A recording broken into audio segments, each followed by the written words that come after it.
Will, great to see you. Thanks for taking a bit of time out to come and have a chat. I know you're, like every business person I know, you're super busy, so I appreciate you making a bit of time. Let me start by focusing on something that we've talked about in the past. You said to me that online safety is everybody's responsibility. A lot of critics would say if it's everybody's responsibility, it's nobody's responsibility. I mean, how do you think we need to manage that issue? Well, it's everybody's responsibility. Absolutely. So the tech companies have a responsibility, a duty of care to their users, and that's now in law in the UK. They have a legal duty to do that. But government have a role to play to make sure that system is working, that regulatory system is working. But more than that, we government have a role to play in making sure that the citizens are empowered in order to have both access to this technology and to use it safely. So they have a role to play within there and to make sure that when things do go wrong, there are systems and services in place, including law enforcement, that can play their part. But parents and carers and children and young people have responsibilities too. Parents and carers absolutely can't rely on industry or government to keep children safe online. And so there is a role for parents and carers that they have to play their part in parenting online as well as offline. And for children and young people, they have a responsibility too, in essence, to look after themselves and to look after other young people. How they behave online has an impact on their own safety. So there might be different degrees of responsibility, but everybody has a role to play. And I haven't even included schools into that equation too. So we definitely need to avoid people thinking that it's nobody's responsibility or they should be doing that. They might well be should be doing that, but there's definitely things that you can be doing in order to improve the situation for child safety online. Yeah. And I mean, in terms of what you're trying to do then, I mean, you've bitten off a decent sized problem there for the reasons you've just said. I mean, everyone needs to take responsibility. So there's an awful lot of work to do to help people do that, isn't there? I mean, what is it you're trying to achieve exactly over I don't know, let's say over the next 5, 10 years? I mean, give us a sense of the mission. So the mission of the organization is working with others to help make the internet a great and safe place for children. So it gives us some restrictions in how we operate. We need to work collaboratively, and we have principles and values that underpin our mission, like being child-centric, being evidence-led, and all of this. So we need to be continue in this vein, but be flexible in relation to this very fast-moving environment. The technology has. I've been working at Childnet since the year 2000. The environment that we're operating in has not completely changed, but it's changed unrecognizably. The founder of Childnet started it in 1995.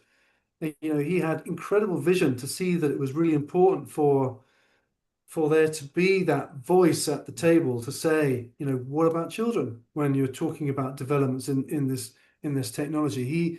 He absolutely had that vision, but he wouldn't be able to recognize the situation where technology is not a luxury, it's a necessity. It's part of our Mm. everyday everyday life. And I think if there's a vision, it's about being flexible enough to cater for those changes in and dealing with the concerns as they come up. So it's actually probably been guided to be keep your ear on the ground, be working directly with the target audiences that we need to be there. And so I guess it's a vision, a mission. We kind of have that, but we are absolutely on the ground working with children, working with parents and carers, working with the other stakeholders I've mentioned before, like industry and government.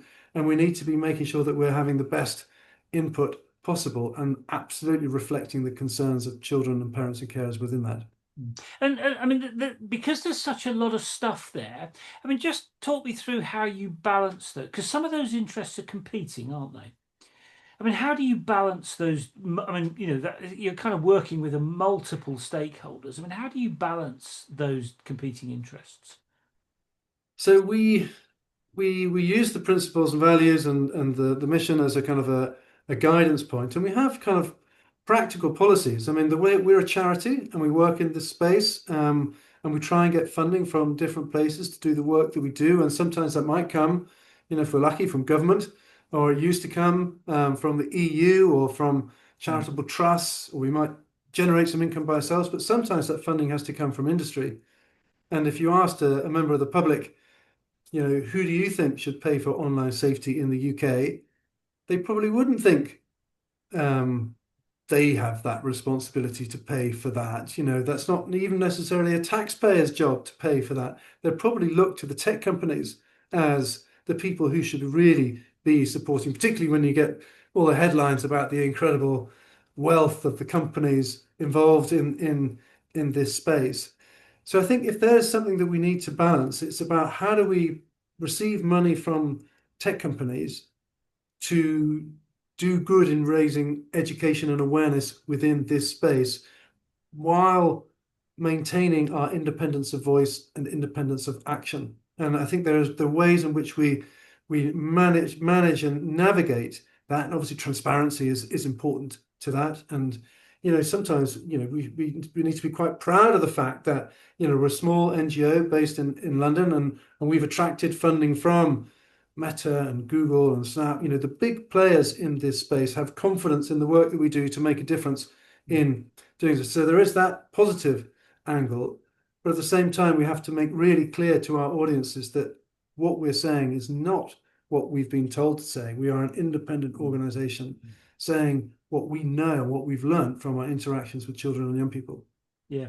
And I mean, one of the things that's interesting is you're building an organization that is also under scrutiny. I mean, it's the age of social media, isn't it? I mean, what are your thoughts on how do you do that? I mean, you've obviously got a pretty clear mission, and it's about safety of young people. I mean, I totally get that. But how do you build an organization, take the difficult decisions, do the things that you need to do, given the amount of scrutiny? Because there'll be people that aren't that keen on what you're Yeah. doing.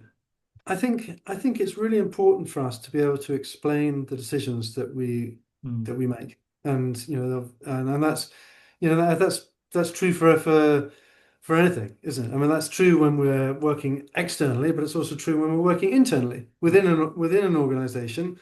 People need to know the direction of travel, but also why you're traveling in that direction. It's important to try and motivate people in that sense. But I think it's really important. We do work. So I sit on Meta's Safety Advisory Council, and I've sat on Meta's Safety Advisory Council since it started in 2009.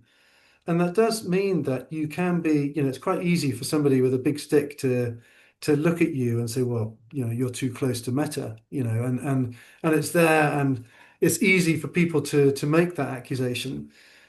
But we are talking to thousands of children every year, and we're having conversations with parents and carers as well. And we have the opportunity of feeding back what we've learned to try and influence an organization at its core. It's not an executive board, I'm not making decisions within Meta, but I am able to feed that back. And I have to weigh up the opportunity and the cost. Am I confident that what we're feeding in is of benefit? Is it going to make a difference? Is it still worth pursuing that angle? And we revisit that decision, regularly with our board of trustees. And if we can justify what we're doing to ourselves, then we should be able to justify it to others. And if people are going to look to criticize, then we are able to explain what it is that we are doing. And I feel very confident, that we're making that decision on a firm Yeah. basis to try and help make the internet be a better and safer place for children and young people, which is exactly our mission.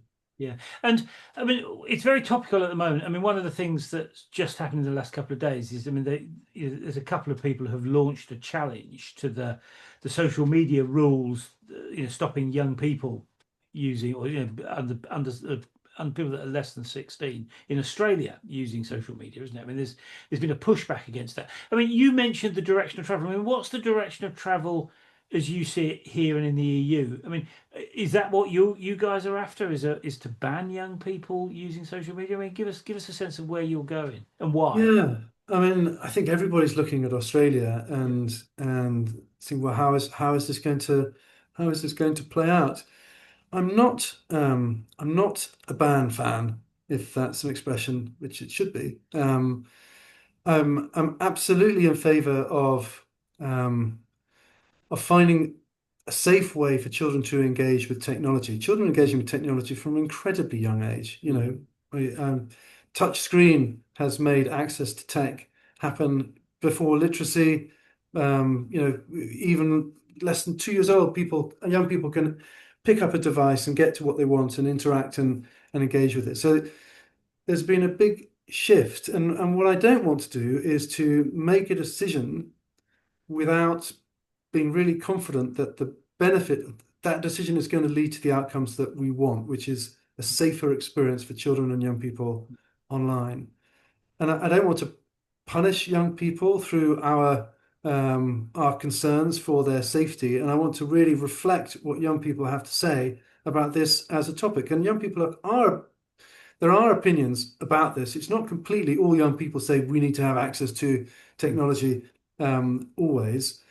But there are real benefits for that technology for young people. And I think we need to be confident that we are not throwing away that in the pursuit of a goal which might not be achievable. It might be, and I'm not a prophet in this space. But I also think there's an element of, well, if we do allow this to happen and the industry, children under the age of 16, as what's coming into force in Australia, are not able to access social media, then does that let industry off the hook in trying to make these services safer for children? I think we need to be thinking about that. And so what is the ultimate goal? We want children to be able to use technology safely and responsibly and engage with others. We want online service to be safer for children, and we want young people to have the skills and information to be able to be good digital citizens. And I'm not confident that the ban is the way that we want to achieve all those objectives. And if it is the direction that people want to go to, and I know that Ursula von der Leyen was absolutely in her speech a few weeks ago was saying that she's looking at what's happening in Australia and reviewing what happens in the EU as a result. And the conversation keeps coming up here. And there's a very powerful movement, the smartphone free childhood, which is a very valid expression of parental concern. I've never worked, I mean, having worked in this space for a long time, I've never seen such a level of concern in relation to young people's access to technology as well as their use of technology. And we need to be absolutely responding to that. But having said all of that, I'm not convinced that the ban So if is the way. I mean, I can see why the ban is popular because it's simple. People know what it is and what it does. If you're not going to go down that road, then what's the other alternative? I mean, how would you? Let's say that they said we're not going to go down the ban road. I mean, what's the other way? Or broadly speaking, what's the other strategy for protecting So young? there's a few different things ongoing, and I mentioned about the Online Safety Act. There's regulation that's been passed, and Yeah, Ofcom is the regulator, and that has powers. It has quite considerable powers to bring a level of transparency, which has been very lacking within. yeah, Mainly, it's the social media and search providers who are subject to the Online Safety Act. So these huge companies are not very transparent.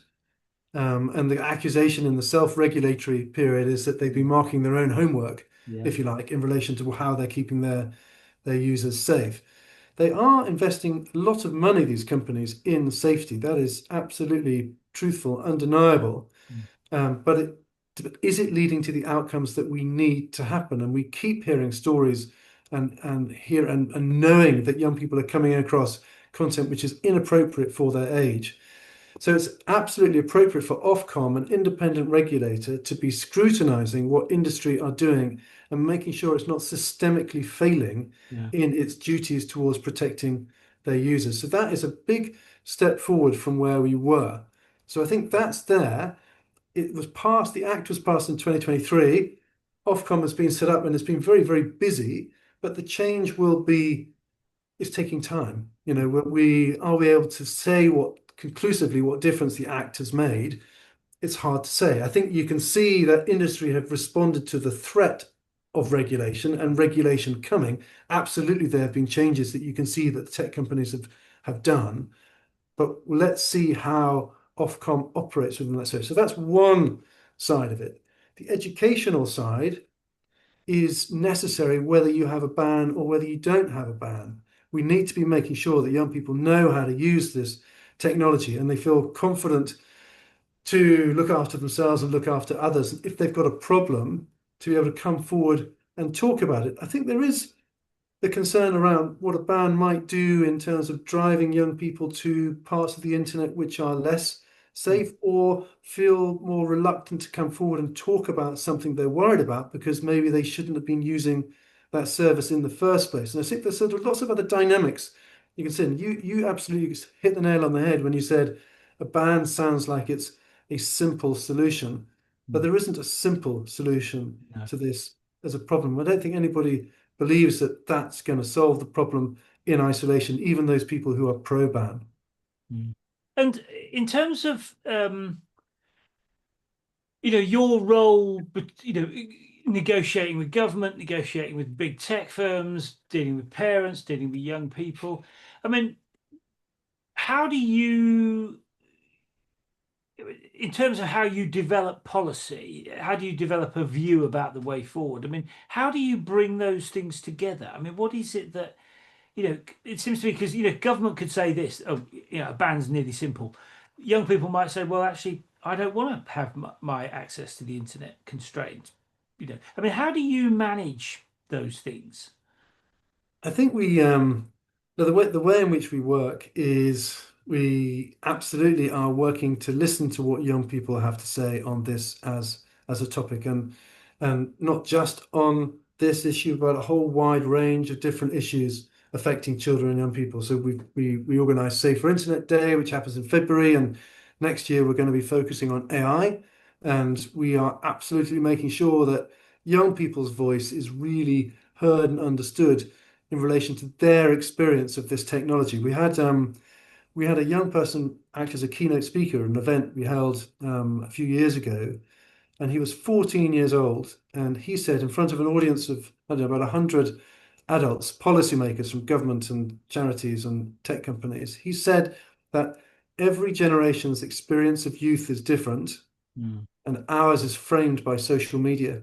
mm, So it's an incredibly powerful statement, which really made clear why young people's voice need to be included in discussions such as this thing that we are talking about now, because young people's experience of technology is not the same as our experience of technology. We don't use, you and I probably don't use technology the same, but young no. people's use of tech is absolutely distinct. And unless we're listening to that in relation to our response, we're not going to be doing as well as we should be. And we've been focusing absolutely on the education and awareness activities around what children need in relation to online safety issues, and that's really been our main focus. But where we can, we try and amplify young people's concerns and voice. Mm. And let me ask you about, I mean, this kind of idea of the victim, that young people are the victim of social media. I mean, as they grow up, you know, they they would need to take control over social media, don't they? I mean, it's not just done to them. I mean, it's something that they will actively pursue. How do you help young people, if you like, get a grip of their usage of that in a safe and sensible way? I mean, how do you? I mean, I guess what I'm asking is, how do you empower young people? Because I mean, education is great. I'm not anti-education. Education is great, but it doesn't necessarily change behaviours. And the technology drives certain types of behaviours. And I'm wondering about how you help people get a grip of those sorts of things. I think there's a few different things. I'm a great believer in education, but I think when a child sees an adult coming towards them and they know the adult is going to be talking about social media, the child is probably will just assume they know what the adult is going to be saying. He'll Yeah. be focused on the risk and the negative, and just hone in on this side of the activity. And that's still an important element to do. But when we start the sessions off and we go into schools and talk to young people, we start off with like a different approach. We talk about what do you love? And what do you love doing online? What have you been doing? What games? What apps? What and we try and explore that side um, first, because actually young people don't get much opportunity to talk about that with adults. And so it's important that we approach it in that way. This is not a conversation about this is a conversation about technology, how it's brilliant, but how can we look after ourselves whilst we're using it, look after ourselves and look after others. So I think that's our way into the education, and young people really care about this as a topic. That is our experience. And so we find that's an engaging topic to talk about. But I think if we're looking at the education, I think you're right to say, that the victim thing is obviously young people can be victim to things that happen online, but we have to respect young people are active agents all the time in relation to managing online risk. So we did some research earlier this year. 20% of young people aged 8 to 17 see scams online every day. And so they have to make judgments about, do I trust this? Do I not trust this? They get friend requests coming in. Do I accept? Do I not accept? Young people are actively managing risk within this environment all the time. And it's important that we are recognizing that, almost like in partners in trying to learn how to stay safe, like to problem solve, the sharing of experience. Let's do realistic scenarios which young people can recognize and relate to, that we can work out together. Well, what would you do in that situation? What advice would you give to others? And approach it from that type of a dimension. So it's almost like it's online safety is not something you do to young people. It's something you do with young people, drawing from their experience, which they have in Yeah, I mean, abundance. I think that I can absolutely see why that makes sense. The thing that I'm struck by is the difference between that and the way we would approach protecting young people from things like gambling or alcohol or addiction. Or, I mean, there seems to be a delineation with things like, I mean, gambling's we'll take that as an example. I mean, I don't think we do a lot of stuff in schools around gambling to help them prepare for being an adult when they can go off and spend money and all the rest of it. I mean, you see lots of stuff on TV about, gambling safely and taking time out and putting stake limits on and all the rest of it. I mean, there just seems to be a very big difference between the approach that people are taking towards protecting young people from harm online with the way we approach things like gambling and addiction and alcohol use and what have you, which will become equally difficult for young people when they reach 16, 17, 18. If you see what I mean. I'm just struck by the difference there. I think there's a few things in what you're saying, and one is about how we prepare young people for adulthood Mm. in an online sense, as it is important in the online. Obviously there's whole reasons why being able to access gambling, pornography, things which you're not supposed to access or use until you're 18. But there's also kind of the voting element and Yeah. false information and misinformation, disinformation around that. There's online dating. There's relationships. There's all kinds of elements that we absolutely need to be working to prepare young people for in their teenage years. But there's also another part which you didn't directly say, but where there are different protections, or there have been different protections online to the offline world. And I was at a meeting talking about this, where they were talking about this today, exactly in relation to pornography, where, in the offline world, you can't access it without providing age verification. You can't go into, I don't know, cinema showing an 18 film unless show you're 18. You can't buy alcohol in a shop unless all Yeah. these types of restrictions that we have lacked in the online space, and that's changed now with regulation in July, and now sites which are providing pornography commercially need to age verify their users. And I think that's long overdue. And it's just trying to balance out. These are the protections that we offer offline. Why on earth wouldn't we look to provide those same protections for children and young people online? Yeah, I mean, it's a very obvious bit of logic, isn't it, really? I mean, the thing that I was actually getting at, I mean, I don't dispute your point at all about the difference between online and offline and making those equivalent, if you like. The thing that was actually in my mind was the role of, I mean, because you talked about protecting young people. I suppose the thing that's in my mind is the how do you prepare children for being, how do you help people become capable adults, capable, responsible adults, I suppose, is a journey that parents want their kids to go on. And only part of that's about protection.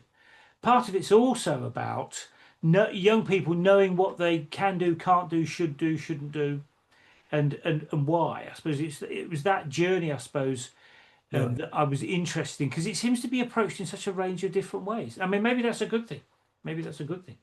Well, I mean, the preparation absolutely is vital, and you can't prepare people by just talking about risk and No. danger. You know, that has to be it has to be credible. And you know, if you talk about risk, you kind of you need to talk about like what it is and what you do in order to respond to it. But you know, like social media has had until this moment a date of the age of 13 that you needed to be before you could access technology. But you can't wait until the age of 13 to start talking to young people about how to stay safe in social media, or you know what it's for, how it works, and all the rest of it.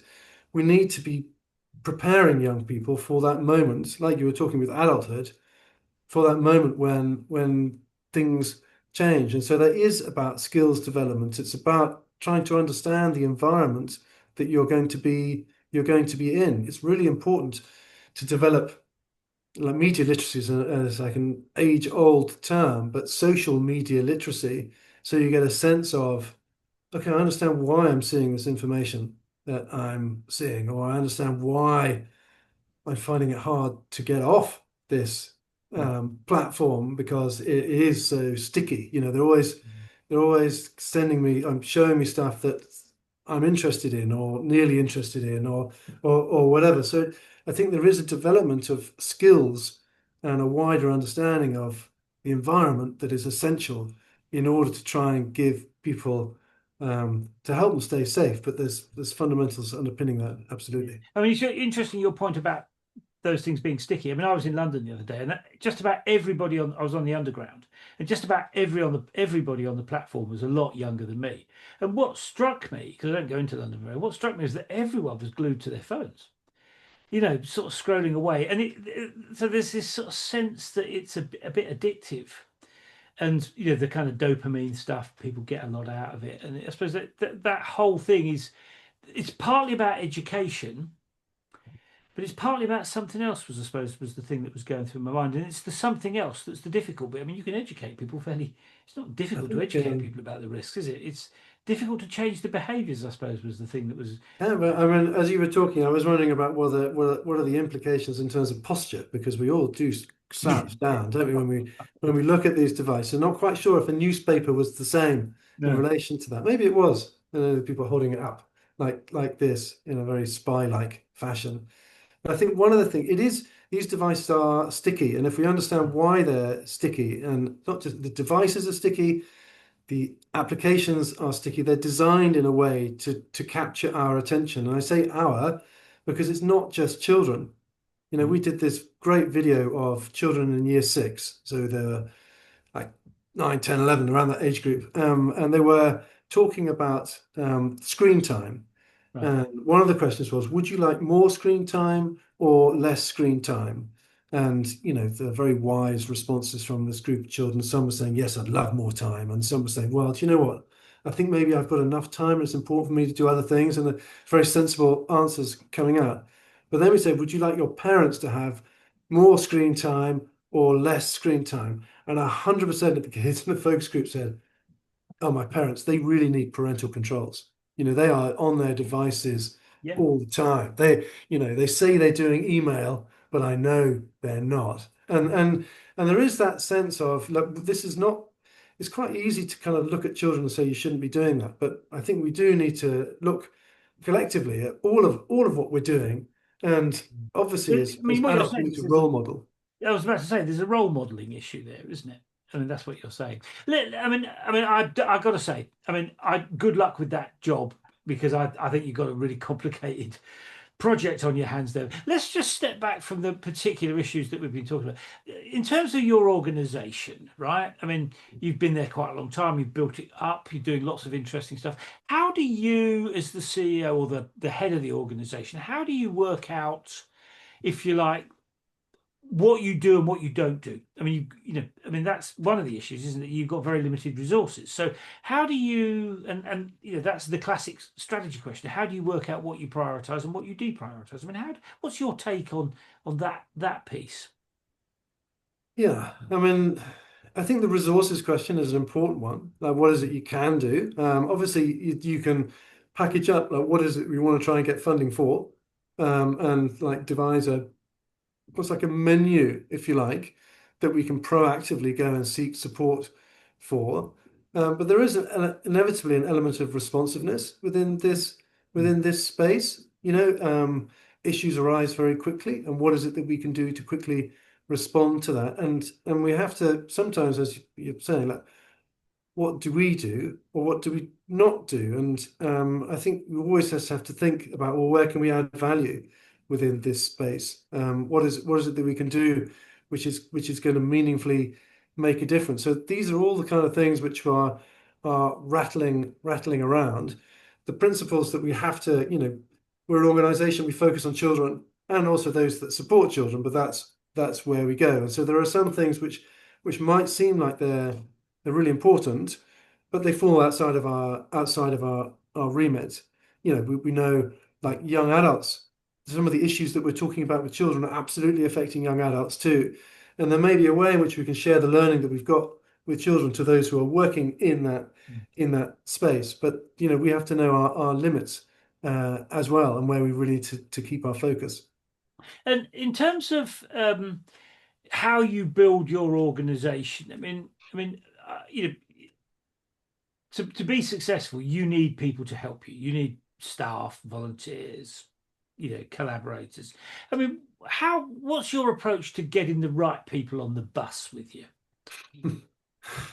Um, well, I mean, we've got an amazing team, and I should say we're a small organization. And we have an incredible team of staff. We have kind of education team who go out to schools and work directly with children. We have a comms person at the moment who is busy trying to promote that work out wider so we can amplify. And then we have kind of the office staff that keep us like functioning, Mm, the IT working and all of that. If this we're talking about the NGO sector here, charity sector, and comparative to other sectors, there is there isn't that financial carrot that we can dangle necessarily, certainly in comparison to the private sector or the public sector, let's say. So people are motivated to make a difference. And I think that's where the strength of the NGO sector lies. And that's what we kind of rely on. And we have an extremely passionate and motivated team at Childnet, working in pursuit of a goal. And once they're there, we have to try and keep them there. And part of the wanting to try and keep them there is making sure that they can see the difference that they are making mm, in the work that they are doing. And so that is kind of the approach that we look to take. This is about, it is, I mean, it just is, this is an issue which has been high on the public agenda for a long time. I told you I started working the year 2000. mm, Since then, it's become increasingly more important in relation to the public debate, year on year. mm. And so this is quite an exciting area to work, and it's an area where we know we can make a real difference. And we've got the position, through the years of working, where we do have the ear of government, of the regulator, of industry. We've got a reputation amongst schools across the country. We've got an international reputation too, that we've got an incredible opportunity that we need to make the most of. And so this is kind of it's the motivational make a difference carrot that we use to try and make sure we get the right people in. And we've got an incredible team who are working very hard at the moment. Yeah. Yeah. And how do you, I mean, how just, I mean, I want to ask about leadership in that setting. I mean, leading a business in one sense, it's simple. You focus on things that make profits. Leading an organization like yours is not quite the same, is it? I mean, what's your take on the kind of leading people? Because you just talked about getting people on board that are passionate about the mission, people that want to protect children, people that want to make a difference. Is there a difference in the way those people need to be led? Do you see that in a different way? I think I think there's something quite particular about the way in which we work, where we have a youth advisory board of young people who give us input onto not generally on how our organization is run, although I've seen some NGOs bring youth into their board of trustees, and I think that's something which is definitely to be aimed at. But we also talk to thousands of children every year. So I'm unfortunately not in schools every day like many of my team. But if we want to be an effective organization, we need to be responding responding to the needs of children and young people. So the team are really critical in informing the decisions that we make because they are so close on the ground. And we're not a big organization, as I said. There's not many layers between uh, me and the people working in schools. So it's quite easy to kind of get that sense of input from them and then propel a kind of shared vision of where we need to get to. And I think that's kind of how the whole thing ticks over, really. We can be very proud of our grassroots nature, and hopefully those who are working on the ground can see exactly how their input is shaping the direction of the work that we're doing. And it's that connect. You think the critical thing is that connection between what they're doing day in day out and the impact on Ab- policy and change. Absolutely. I mean, it's That's the thing it's that it's not drives the it. it's not the only influence out there, and clearly there are priorities coming out from funders that we need to look at and to see, well, can we marry those up with what the ambitions are that we've got? We have to try and find that sweet spot that enable us to do what we want to do. But there's also other influences like research that's coming out in this space. What are we hearing from key stakeholders like the police or helplines? Where do we see problems that perhaps the grassroots haven't noticed yet or haven't been able to articulate in a broader sense that we know are coming down the horizon and we need to be preparing for. So there are additional variables in this soup that we are making decisions. And just to come back to that, but I mean, the thing that was going through my mind as you were talking is how you change and adapt. Because I mean, as a good example, I mean, AI is changing the way search works right at the very moment, this very moment. I mean, that could, for reasonably be in 6 or 7 months' time, could be a really important priority for you. If that becomes a really important priority, what sort of stuff would you have to stop doing? I mean, how do you? I suppose what Yeah, I'm getting at is how do you manage the changing priorities? I think it's a good question. And we like any organization have to adapt and change to the situation that is around us. I think we can see things. Sometimes we can see things coming.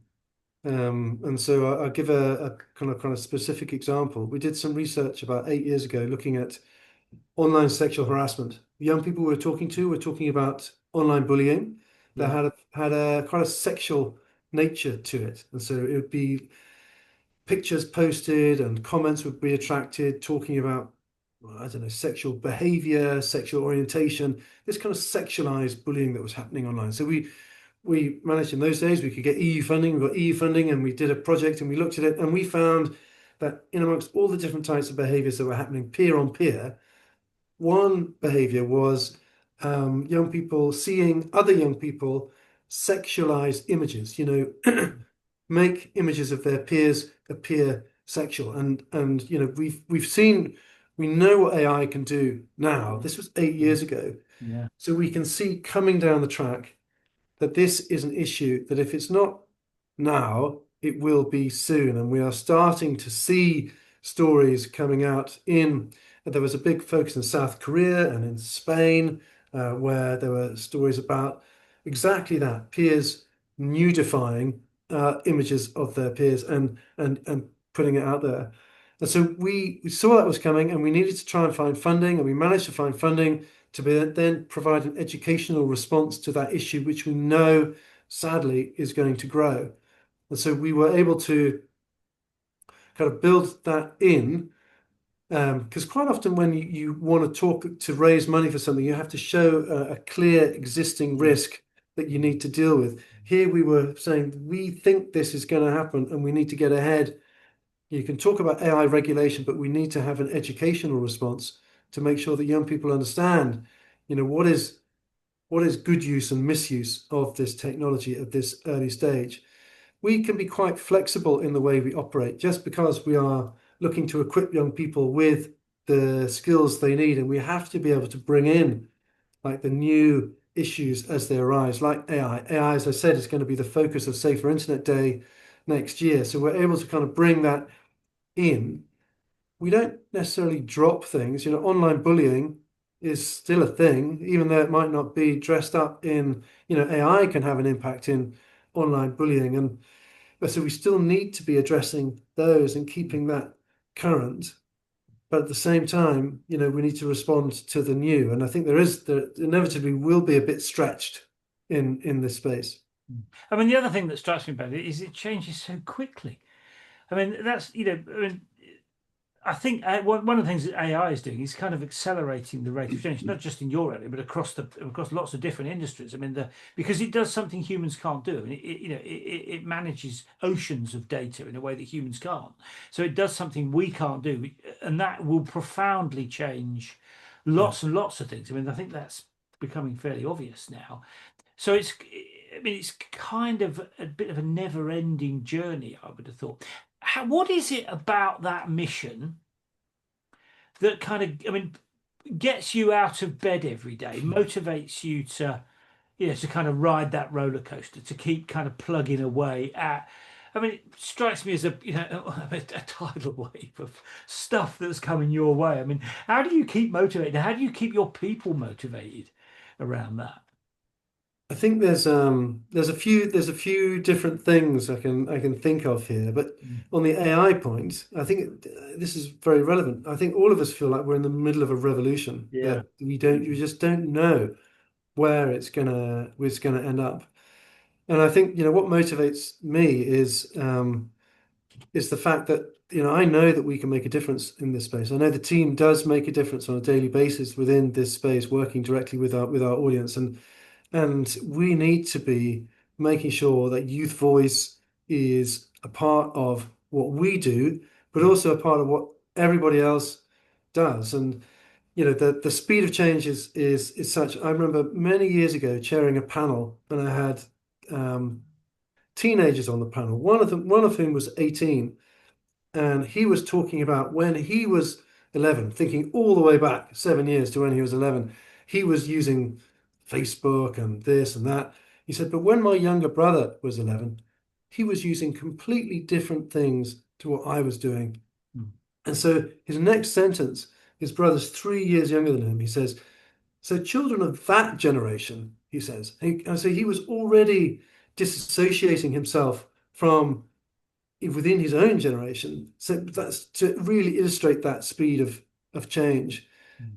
I think what keeps me going is recognizing I mean, it's endlessly interesting and endlessly challenging, but there's also the feeling that we are really making progress. And I think it's the tantalizing combination of that. Do I really believe that everybody will know how to stay safe on the internet and it will be safe?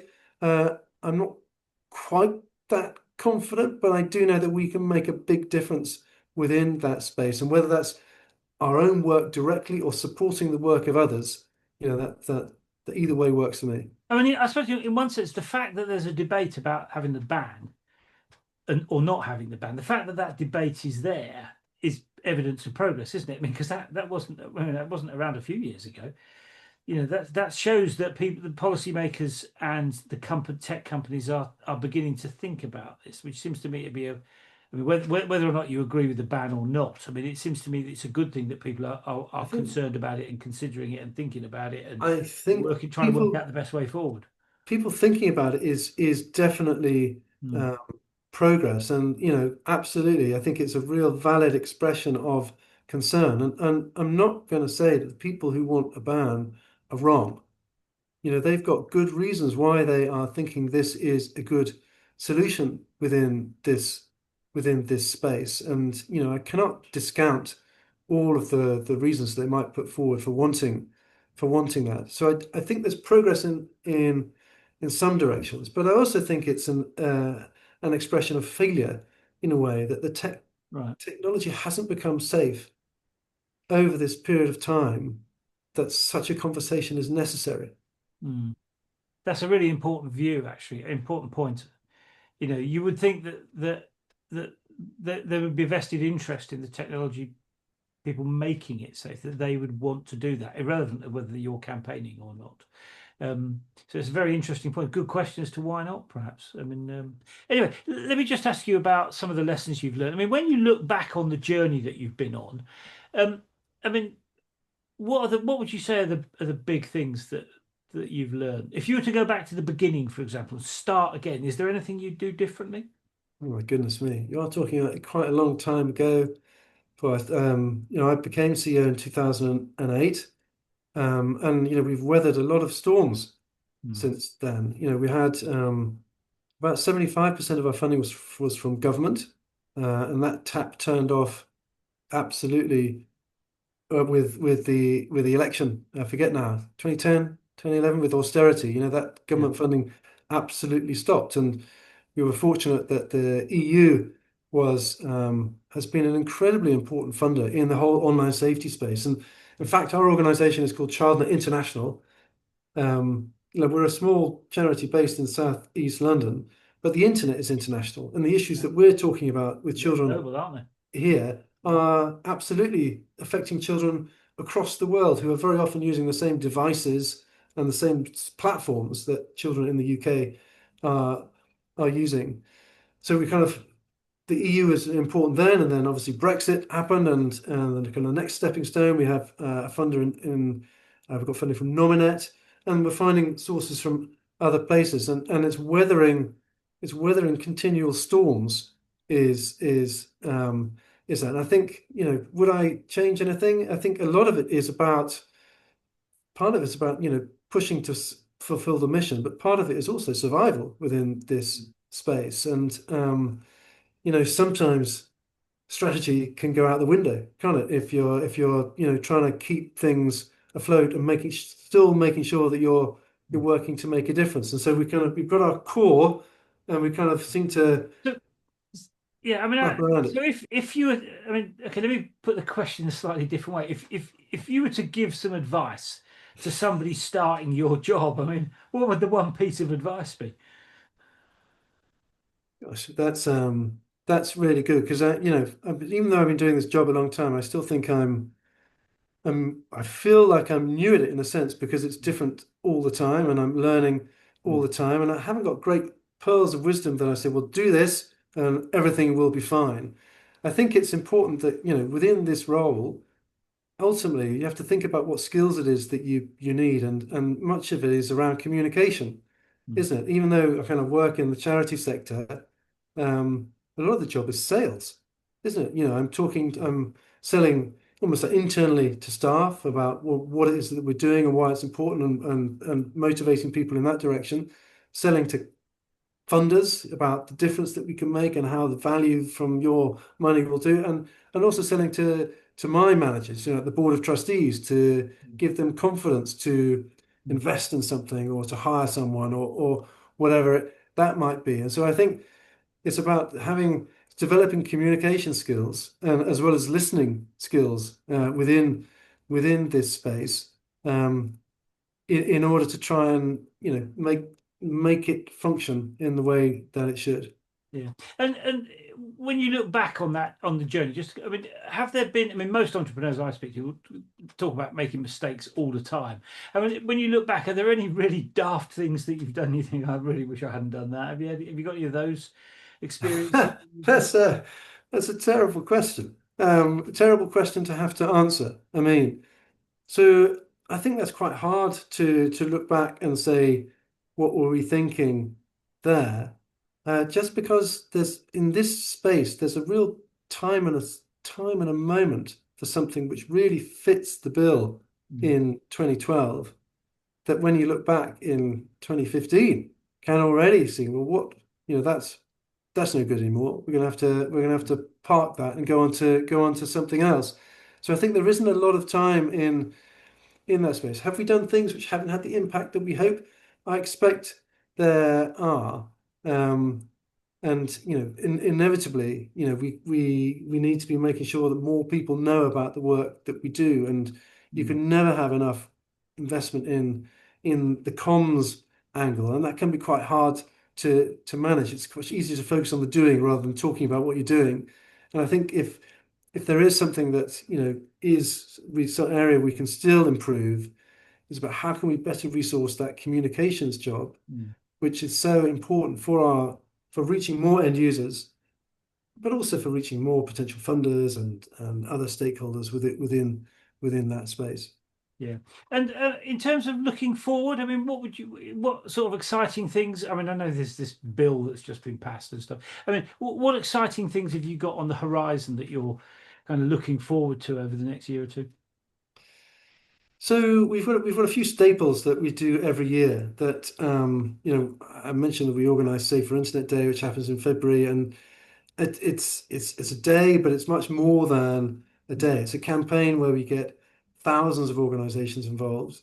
And the reach that we have through that mass participation is that we know that we reach 57% of children and young people last time and Wow, that's a 50% of huge. parents and carers. So it's That's huge. absolutely massive. Yeah. And it's Well, massive because we've got, governments, police services, charities, schools, tech companies, government departments. We've got like the BBC giving oxygen to the efforts of everybody by having a live lesson and doing lots of work. So it's a big corralling, if you like, because the online safety is actually in everybody's interest. Everybody is motivated to want to help support children be safe online.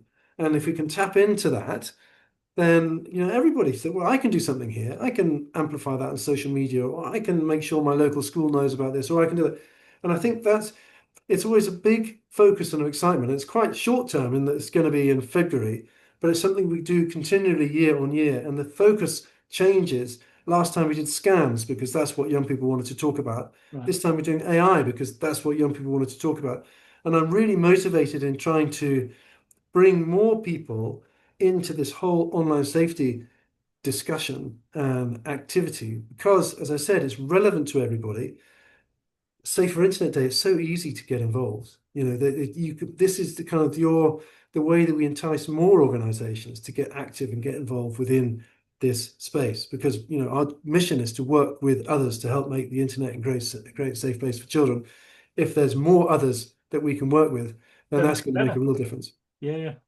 Will, thank you for taking a bit of time. I mean, it's a fascinating project that you're working on. I mean, it's a really important issue. I mean, I don't have kids, but if I did have kids, I'd be worried, given what you read and hear about the kind of the difficulties young people face at the moment. So, I mean, I think it's a really good thing that you're focusing on. And thank you for coming and sharing the story, really. I mean, I think for a lot of adults, they'll be relieved to hear that stuff is happening, that is being done, that is bringing the government with the tech companies and the other stakeholders together to move those things forward. So, I mean, like I say, good luck going forward, and thank you for taking time to sort of come and talk about it. Thanks, Paul. It's been a real pleasure. Likewise. See you soon. Cheers, Will. Cheers.